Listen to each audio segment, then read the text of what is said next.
మన ప్రభువును రక్షకుడైన యేసుక్రీస్తు నామమున గుడ్ సమరణ మీ కుటుంబ సభ్యులను మీ అందరికీ శుభాభివందనాలు.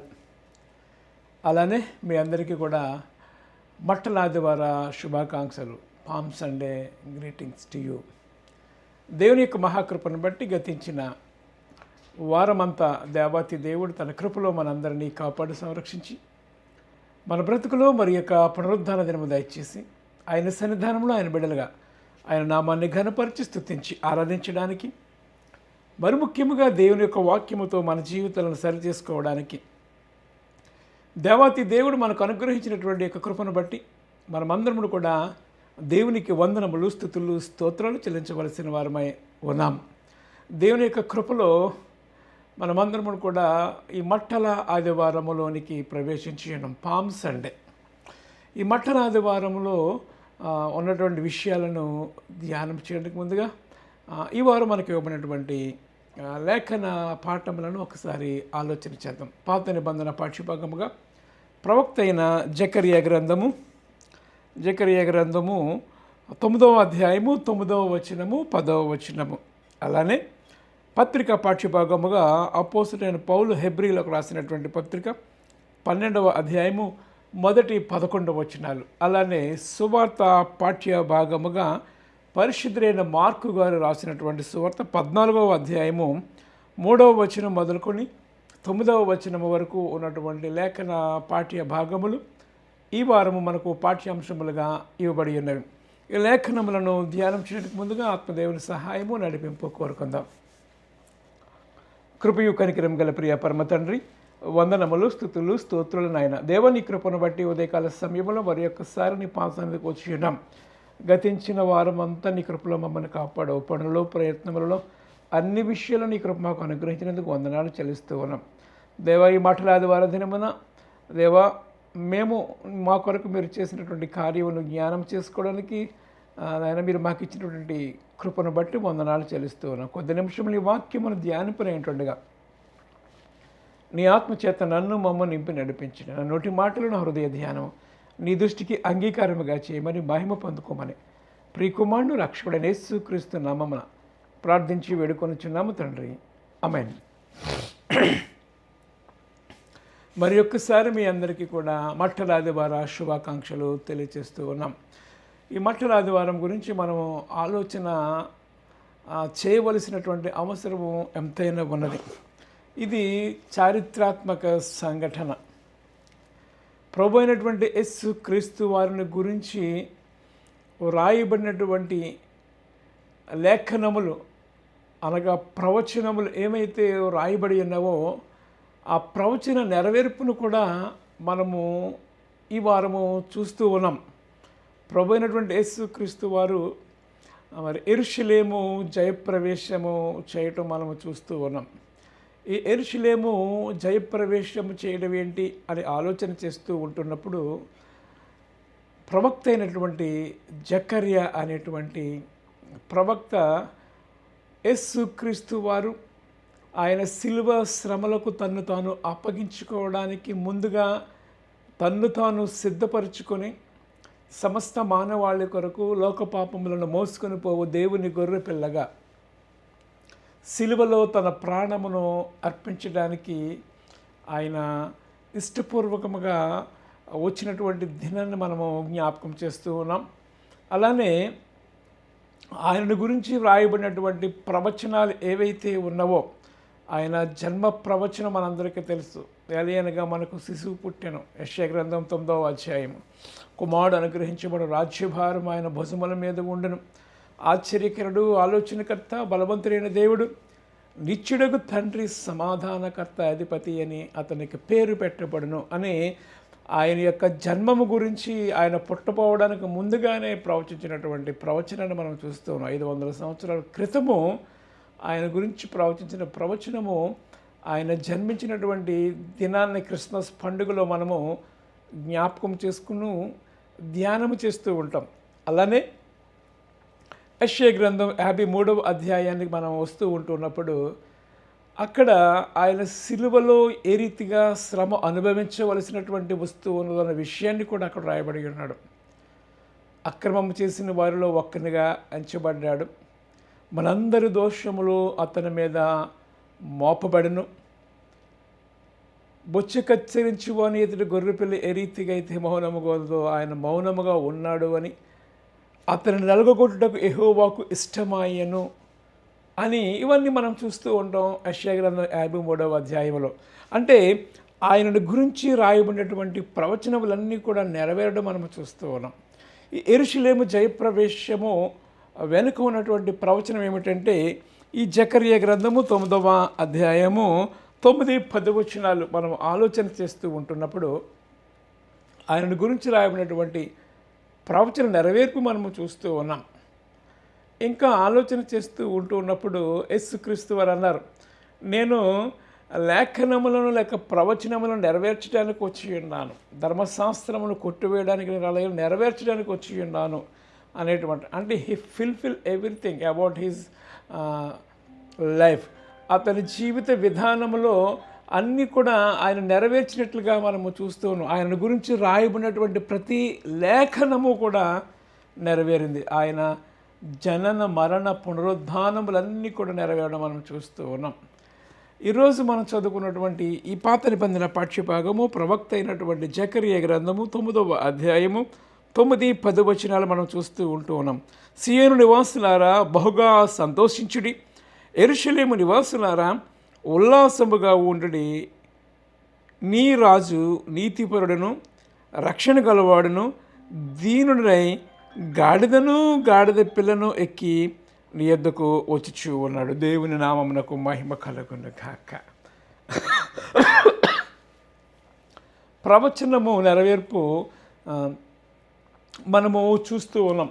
ఈ నెరవేర్పును భక్తులందరూ, అంటే మత్తయి రాశాడు, మార్కు గారు రాశారు, మత్తయి గారు రాశారు, లూకా గారు, యోహాను గారు, ఇవందరూ కూడా ఆయనను గురించి రాసినటువంటి మాటను చూస్తూ ఉన్నాం. ఆయన ఏ రీతిగా యెరూషలేములో గాడిద పిల్లను ఎక్కువ వస్తూ ఉంటాడు అనేటువంటి మాటను చూస్తూ ఉంటున్నప్పుడు యెరూషలేములో ఉన్నటువంటి ప్రజలందరూ కూడా యేసుక్రీస్తుకు మట్టలు పట్టుకుని ఆయనకు గ్రాండ్ వెల్కమ్ చెప్పారు.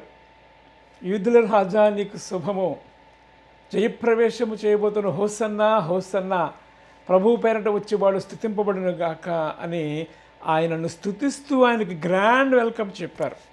అంటే ఒక రకంగా చెప్పాలంటే ఆయన మెస్సయ్య అని దే ఆర్ యాక్సెప్టెడ్. వాళ్ళందరూ దేని కొరకు ఎదురు చూస్తూ ఉన్నారు, ఎవరి కొరకు ఎదురు చూస్తూ ఉన్నారు? The people of Israel. మనం ఆలోచన చేస్తూ ఉంటున్నప్పుడు చాలామంది ఈయనే మెస్సయ్య అని గుర్తించి ఆయనకు గ్రాండ్ వెల్కమ్ చెప్పారు.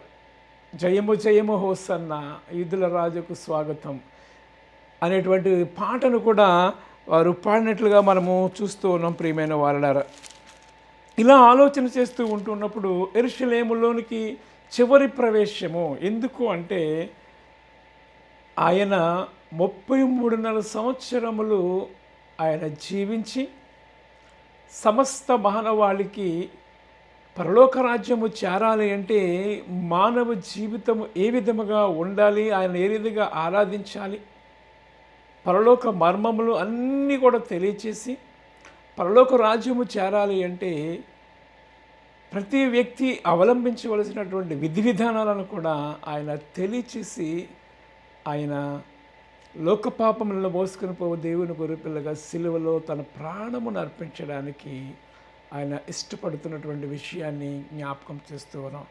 ఆయన మన మీద ఉంచినటువంటి ప్రేమను జ్ఞాపకం చేస్తూ ఉన్నాం. యెరూషలేము వైపు చూస్తూ అనేక మార్లు నేను మిమ్మల్ని చేర్చుకోవాలని ఆశపడ్డాను, కానీ మీరు నన్ను తృణీకరించారు అని ఆయన బాధపడడం కూడా మనం చూస్తూ ఉంటున్నాం. కోడి తన పిల్లలను తన రెక్కల చాటున ఏ రీతిగా దాచి కాపాడుతూ ఉంటుందో శత్రువుల బారి నుండి, నేను కూడా మిమ్మల్ని అనేక పర్యాయములు ఆ రీతిగా కాపాడాలని ఆశపడ్డాను, కానీ మీరు తిరస్కరించారు అనేటువంటి మాటను జ్ఞాపకం చేస్తూ యెరూషలేమును గూర్చి ఆయన దుఃఖించాడు. యెరూషలేములో ఉన్నటువంటి ప్రజలను గూర్చి ఆయన దుఃఖించాడు, బాధపడ్డాడు, విలాపించాడు. మీ ఇల్లు మీకు విడబడుతూ ఉంది, నేను వెళ్ళిపోతూ ఉన్నాను అని ఆయన చెప్పడం కూడా మనము చూస్తూ ఉన్నాం. ప్రియమైన వాళ్ళారా, ఆయన ప్రవచన నెరవేర్పుగా ఆయన ఈ రీతిగా రావడం కూడా మనం చూస్తూ ఉన్నాం.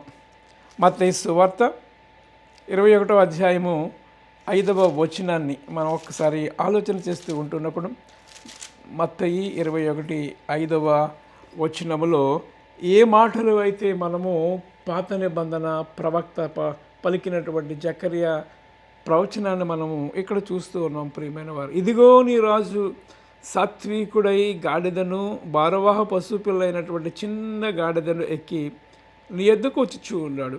సియోను కుమారుతో చెప్పుడి అనున్నది. శిష్యులు వెళ్ళి యేసు తమకు ఆజ్ఞాపించిన ప్రకారము ఆ గాడిదను పిల్లను తోడుకుని వచ్చి వాటి మీద తమ బట్టలు వేయగా ఆయన బట్టల మీద కూర్చుండెను.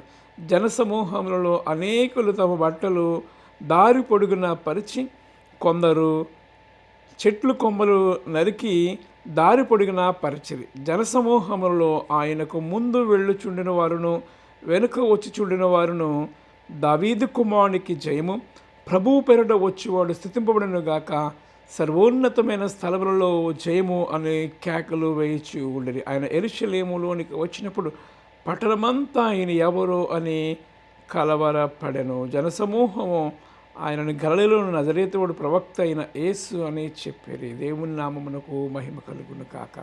ప్రవక్త ఏ ప్రవచనమైతే ప్రవచించాడో ఆ ప్రవచనము ఇక్కడ నెరవేర్పు చూస్తూ ఉన్నాం. యూదుల రాజా నీకు జయము, ప్రభువుల ప్రభువా నీకు జయము, దావీదు కుమారుడికి జయము, సర్వోన్నతమైనటువంటి స్థలములలో జయము అని ఆయనను స్తుతిస్తూ ఉన్న విషయాన్ని మనము జ్ఞాపకం చేస్తూ ఉన్నాం. అసలు ఏంటి అని ఆలోచన చేస్తూ ఉంటే, రాజు అనేవాడు రథముల మీద వస్తూ ఉంటాడు, గుర్రపు రథముల మీద వస్తూ ఉంటాడు, గుర్రం మీద వస్తూ ఉంటాడు. ఈయన ఏంటి గాడిద ఎక్కి వస్తూ ఉన్నాడు? గాడిద దేనికి సాదృశ్యం అంటే సేవకు, సర్వెంట్కు సాదృశ్యముగా ఉంది. ఆయన సమాధానమునకు అధిపతి, నీతికి అధిపతి, తగ్గింపు స్వభావమునకు ఆయన మాదిరి అయి ఉన్నాడనే విషయాన్ని మనం జ్ఞాపకం చేసుకోవాలి. గాడిద దేనికి సాదృశ్యం అంటే దీనత్వమునకు సాదృశ్యముగా ఉన్నది. గుర్రము యుద్ధమునకు సాదృశ్యముగా ఉన్న విషయాన్ని మనము చూస్తూ ఉన్నాం. అంటే ఒక్కొక్క జంతువు ఒక్కొక్క రకంగా మనము వాడుకుంటూ ఉంటాం. గాడిదను మనం దేనికి వాడుకుంటాం అంటే బానిస బ్రతుకు లేక వెట్టి చాకరీ చేయించుకోవడానికి మనం వాడుతూ ఉంటాం. యేసుక్రీస్తు వారు కూడా ఆయన దీనత్వము కలిగిన వాడే, నీతిపరుడుగా భారవాకమైనటువంటి భారముతో ఆయన గాడిదని ఎక్కువ వస్తూ ఉన్నాడు అనేటువంటి మాటను చూస్తూ ఉన్నాం. మనం ఆలోచన చేస్తూ ఉంటున్నప్పుడు ఆ గాడిద అనుకుని ఉండొచ్చు, ఏంటి నాకు ఎంత గ్రాండ్ వెల్కమ్ జరుగుతూ ఉంది అని. యేసు క్రీస్తు కొరకు నీవు జీవిస్తూ ఉంటూ ఉన్నప్పుడు, యేసు క్రీస్తు నామాన్ని నీవు ప్రకటిస్తూ ఉంటూ ఉన్నప్పుడు, అనేకులను దేవుని వైపు నీవు తిప్పుతూ ఉంటూ ఉన్నప్పుడు, నీకు కూడా అలాంటి గ్రాండ్ వెల్కమ్ పరలోక పట్టణంలో ఒక దినాన్న ఆయన దేవదూతల సమూహంలో, భక్తుల సమూహంలో, పరలోక పట్టణంలో బడా నమ్మకమైన నా మంచి దాసురాలా, నీవు నా కొరకు భూమి మీద పనిచేసి నన్ను మహిమపరిచావు, ఇదిగో రా అని చెప్పేసి జీవ కిరీటము, వాడబడిన కిరీటము, మహిమ కిరీటము, అక్షయ కిరీటము, ఇలాంటి కిరీటాలు మనకు ఇవ్వబోతూ ఉన్నాయి. What a wonderful honour! ఎంత ధన్యకరమైనటువంటి ఆహ్వానాన్ని అక్కడ మనం పొందుకోబోతూ ఉన్నాం. మనం ఆలోచన చేయాలి. అందుకే అపోస్తలుడైన పౌలు హెబ్రీ సంఘానికి లేఖ రాస్తూ యేసుక్రీస్తు వారిని గురించి మాట్లాడుతూ, ఆయన విశ్వాసమునకు కొరతయు దాన్ని కొనసాగించు అనేటువంటి యేసు వైపు మనము చూడాలి అని చూస్తూ, ఆయన తన ఎదుట ఉంచబడినటువంటి శిలువ శ్రమలు ఏవైతే ఉన్నాయో అవన్నీ కూడా భరించడానికి ఇష్టపడాడు. ఎందుకంటే ఎదురుగా దేవుని యొక్క సింహాసనము ఉన్నది. ఎదురుగా దేవుడు తన పరలోక పట్టణంలో ఆయన కొరకు ఎదురు చూస్తూ ఉన్నాడు అన్నట్లుగా, పరలోక రాజ్య ప్రవేశము మనము చేయాలి అన్నట్లుగా, మన జీవిత కాలము ఇది శాశ్వతము కాదు, ఈ భూమి మీద శాశ్వతము కాదు, కానీ పరలోక పట్టణంలో మనకు శాశ్వతమైనటువంటి నిత్యత్వం అనేది మనకు ఉన్నది. కాబట్టి అక్కడికి మనం వెళ్ళాలి అంటే ఈ భూమి మీద మనం కొన్ని శ్రమలు అనుభవించవలసి వస్తుంది. అయినప్పటికీ కూడా వాటిని ఎదుర్కోవాలి తప్ప వాటి నుంచి మనం ఎస్కేప్ అవ్వకూడదు అనేటువంటి మాటను జ్ఞాపకం చేస్తూ ఆయన అంటున్నాడంటే, ఏమంటున్నాడంటే,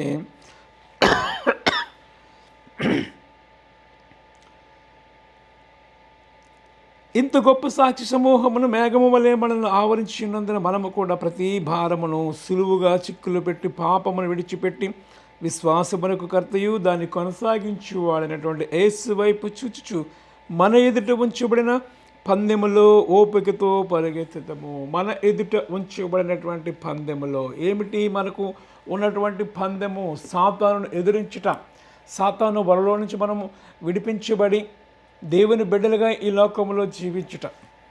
రెండవదిగా దేవుని నామమును మాత్రమే మనం ప్రకటించేవారుగా ఉండాలి, దేవుని చిత్తాన్ని జరిగించేవారుగా మనం ఉండాలి అనేటువంటి మాటను ఇక్కడ జ్ఞాపకము చేస్తున్నాడు. సులువుగా చిక్కులు పెట్టు పాపము, రకరకాల శోధనలో మనము టెంప్ట్ అయిపోయి పడిపోవడానికి అవకాశం ఉంది. వాటన్నిటి నుంచి కూడా మనం బయటపడాలి అంటే ఎవరి వైపు చూడాలని చెప్తున్నాడంటే యేసు వైపు చూడాలి. ఎందుకు యేసు వైపు చూడాలి అంటే ఇక్కడ అంటూ ఉన్నాడు, మన ఎదుట ఉంచబడిన పందెములో ఓపికతో పరిగెత్తు. ఆయన తన ఎదుట ఉంచబడిన ఆనందము కొరకై, తన ఎదుట ఉంచబడినటువంటి ఆనందము ఏమిటి? ఆ ఆనందం అంటే యెషయా గ్రంథం 53వ అధ్యాయం మరలా అనేకుల కొరకు ఆయన విమోచన క్రయధనముగా తన రక్తాన్ని కార్చాడు. అనేక మందిని నిర్దోషులుగా చేయడానికి ఆయన ఇష్టపడ్డాడు. ఆ ప్రవచన నెరవేర్పు ఇక్కడ కలుగుతూ ఉంది. కాబట్టి అది ఎవరిలో ఉంది? యేసుక్రీస్తులో. ఆయన నీ కొరకు నా కొరకు మరణించాడు అనే విషయాన్ని మనం జ్ఞాపకం చేసుకోవాలి. ఆయన ఈ లోకంలో జయకరమైనటువంటి జీవితాన్ని జీవించాడు అని మనము జ్ఞాపకం చేసుకోవాలి. ఆయన వలె ఆయన కొరకు మనము జీవించాలనే విషయాన్ని జ్ఞాపకం చేసుకోవాలి. యేసు వైపు చూడడం అంటే అది. అంతేగాని ఆయన ఫోటో వైపు చూడడం కాదు. ఆయన జీవిత విధానాన్ని మనము స్టడీ చేస్తూ ఆయన వలె ఆయన కొరకు ఆయన చూపిన ప్రేమను మనము ఇతరుల పట్ల చూపించాలి. ఆయన ఇతరుల అవసరతలు ఏ రీతిగా ఆయన పాలు పంపులు పొందుకున్నాడో, పొరుగు వారి పట్ల వారి అవసరతలో నీవు నేను కూడా పాలు పంపులు పొందుకోవాలి. తన ఎదుట ఉంచబడిన ఆనందము కొరకు అవమానములను లక్ష్యపెట్టాడు, సిలువను సహించాడు, దేవుని సింహాసనం యొక్క కుడిపార్శ్వమున ఆసీనుడై ఉన్నాడు. సింహాసనం మీద ఊరుకునే ఎక్కలేదు ఆయన. దేవుని కుడిపార్శ్వమున ఆయన ఊరుకుని కూర్చోలేదు. ఈ స్ట్రగుల్ ఫర్ హిజ్ లైఫ్. ఆయన తన జీవితం మాత్రమే కాదు, మానవ జీవితం అంతటి కొరకు ఆయన సిలువలో ఆయన తన ప్రాణాన్ని అర్పించాడు. ఇది మనము జ్ఞాపకం చేసుకోవాలి ప్రియమైన వాళ్ళారా. ఆయన తన ఎదుట ఉంచబడినటువంటి ఆనందము కొరకే. ఏంటి ఆనందం అంటే, తండ్రినటువంటి దేవుని కుడిపార్శ్వమున ఆయన కూర్చుండి ఉన్నాడు. ఆయన వల్ల నీవు నేను కూర్చోవాలి అంటే జయించేవానిగా ఉండాలి, క్రీస్తు కొరకు జీవించేవారుగా ఉండాలి. ఈ లోకములో ఉన్నటువంటి నేత్రాశ, శరీరాశ, జీవపడము ఇవన్నింటినీ కూడా మనము జయించి యేసు వైపు చూస్తూ మనం ముందుకు సాగాలి. లుక్ అంటూ జీసస్. అది యేసు వైపు చూడడం అంటే ఆయన జీవితాన్ని మనము మన జీవితాలకు అన్వయించుకునే విధముగా ఉండాలి. నేను క్రీస్తుని పోలు నడుచుకున్నా, మీరు నన్ను పోలు నడుచుకోండి అని పౌలు చెప్పిన రీతిగా మనము కూడా అలాంటి ఛాలెంజ్కరమైనటువంటి జీవితాన్ని మనము జీవించాలి. ఇంకేమంటున్నాడు? అవమానమును నిర్లక్ష్య పెట్టాడు, తన ఎదురు ఉంచబడినటువంటి ఆనందము కొరకై సిలువను సహించాడు, దేవుని సింహాసనం యొక్క కుడిపార్శ్వమున ఆసీనుడైనాడు. మీరు అలసట పడకయు మీ ప్రాణములు విసుగకుండా ఉండినట్లు పాపాత్ములు తనకు వ్యతిరేకముగా చేసిన తిరస్కారమంతయు ఓర్చుకున్న ఆయనను తలంచడి. పాపాత్ములు తనకు వ్యతిరేకముగా చేసిన తిరస్కారమంతయు తలంచుకున్నటువంటి యేసు వైపు చూసి ఆయనను తలంచుకొనడి. నీ కొరకు నా కొరకు ఆయన ఉమ్మివేయబడ్డాడు. కొరడాలతో ఆయన శరీరము దున్నపడింది, మౌనిగా ఉండిపోయాడు. కారణం ఏమిటంటే మన కొరకు మీ ప్రాణములు విసుకకుండా ఉండినట్లు పాపాత్ములు తమకు వ్యతిరేకముగా చేసిన తిరస్కారం అంతయు ఓర్చుకున్నటువంటి ఆయనను తలంచుకోండి. ఎందుకు ఆయన నీకు బదులుగా, నాకు బదులుగా, మనకు బదులుగా ఆయన, నీకు బదులుగా ఆయన సబ్స్టిట్యూట్గా ఆయన ఇష్టపడి నిన్ను నన్ను కూడా సిలువ శ్రమల నుంచి ఈ పాప బంధకముల నుంచి విడిపించి నిత్యరాజ్యమునకు వారసులుగా చేయడానికి ఆయన ఇష్టపూర్వకముగా తన ప్రాణాన్ని అర్పించాడు. కాబట్టి ఏ నామము లేదు, ఇక ఏ నామము లేదు, యేసునామము తప్ప మనకు వేరొక నామము లేదు. అపోస్తుల కార్యములు 4వ అధ్యాయం 12వ వచనం, ఈ నామము తప్ప మరొక నామం మనకు లేదు, పైన ఆకాశము పైన కానీ భూమి క్రింద కానీ ఏ నామము కూడా లేదు, యేసునామం తప్పే. ఈ నామమే వలనే మనం రక్షణ కలుగుదాము. యేసునామం తప్ప మరొక నామము లేదు. In the name of Jesus we are saved. యేసునామం వలన మాత్రమే మనము రక్షణ పొందుతూ ఉంటాం. యేసునామం తప్ప మరొక నామం లేదు. అన్ని నామముల కంటే పైనామము యేసునామము, అన్ని నామముల కంటే పైనామము యేసునామం. కాబట్టి యేసు క్రీస్తును మాత్రమే మీరు తలంచుకునడి అని పౌలు జ్ఞాపకం చేస్తూ ఉన్నాడు. ప్రియమైన వారు, మీరు పాపముతో పోరాడట్లో రక్తము కార్చినందుకు ఇక దాన్ని ఎరదరింపలేరు, కానీ మరియు నా కుమారుడా, ప్రభువు చేయు శిక్షను తృణీకరింపకము అని జ్ఞాపకము చేస్తూ ఇంకా ఆలోచన చేస్తూ ఉన్నప్పుడు ఆయన మిమ్మల్ని కుమారులుగా చూస్తూ ఉన్నాడు. మనము దేవుని పిల్లలుగా ఉండాలి, దేవుని యొక్క రాజ్య నివాసులుగా ఉండాలని ఆయన ఎదురు చూస్తూ ఉన్నాడు. ప్రియమైన వాళ్ళ ఇంకా ఆలోచన చేస్తూ ఉంటే మార్కు సువార్తలో ఒక స్త్రీ, పాపాత్ములైనటువంటి స్త్రీ అనేటువంటి మాట నాకు జ్ఞాపకం చేశారు.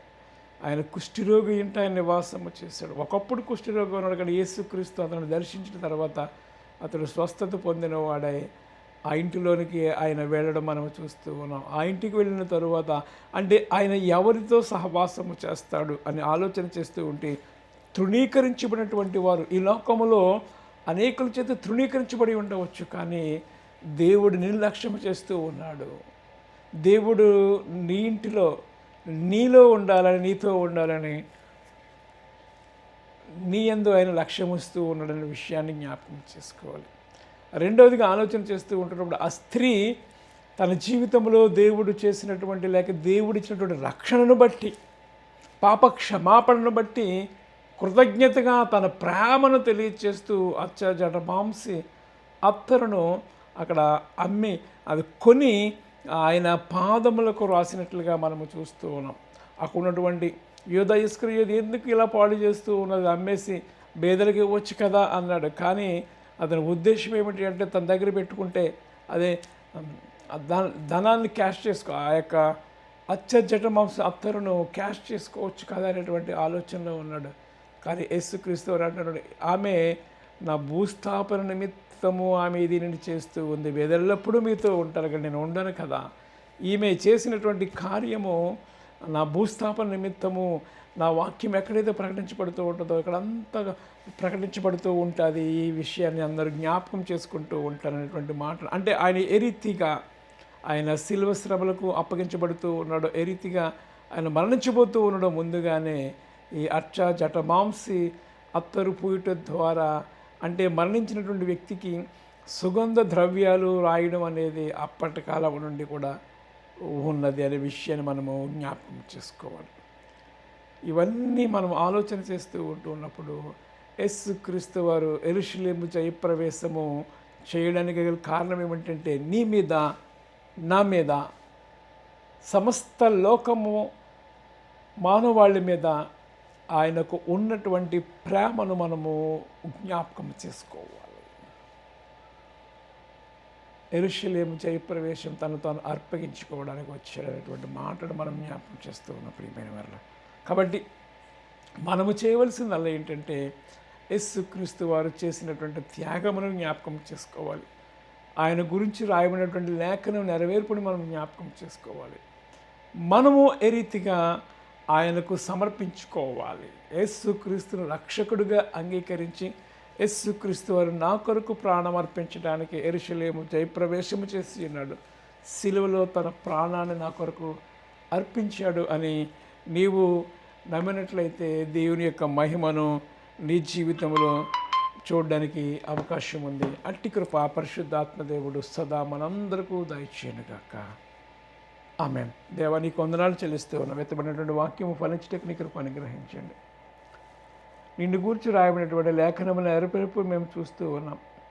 నీవు మా కొరకు ఇష్టపూర్వకంగా యెరూషలేములో నీవు అప్పగించుకోవడానికి వచ్చినటువంటి ప్రేమను చూస్తూ ఉన్నాం ప్రభువా. మేమును కూడా నీ కొరకు నాయన మా జీవితాలు అర్పించి నీ కొరకు ఈ లోకంలో ఒక జ్యోతులు వెళ్ళి జీవించడానికి నీ కృప అనుగ్రహించండి.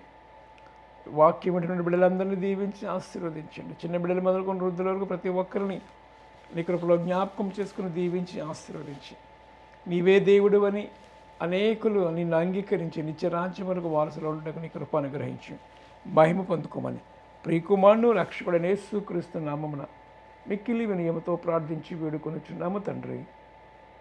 ఆమెన్. తండ్రి, కుమార, పరిశుద్ధాత్మ త్రియేక దేవుని దీవెన మీ అందరికి తోడైనను గాక. ఆమెన్.